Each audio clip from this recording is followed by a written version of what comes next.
نين أو دكتور يا وحيري exercise كودنها وحال روا إن لا شق جليو exercise كودنها the heart what is the heart so اسمع exercise أوقف فعلا وحاسة ما يبغى مسلم سو محي كل عدليل وحيري مركز سجودان بوسكيس انتو كبع أبو هري ودقاقة مركز سجود سنين وجه دولكو كهيان marka ay fariistaan oo si fiican fadhiga u helaan meeshiisu ku noqda exercise ugu fiican ba malaha exercise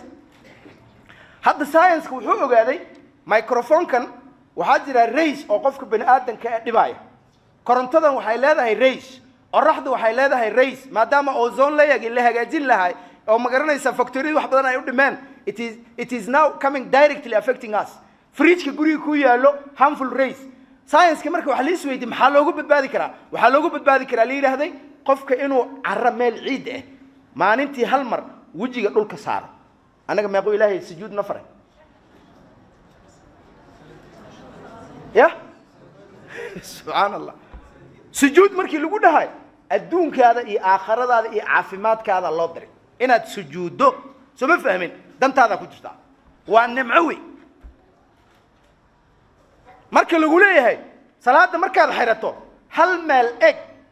exercise indhaha ugu fiican malaha exercise indhaha ugu fiican 10 daqiiqo inaad hal meel fiiriso malaha markii lagu leeyahay ataxiyaadka horo lugta laab bidaxda midda dambana lugta qaad oo sinta ku fadhiiso kiliyaha exercise ugu fiican malaha jimka ha ku daalin habeenkii salaatu leyl tuko tawfiiq lana waafaj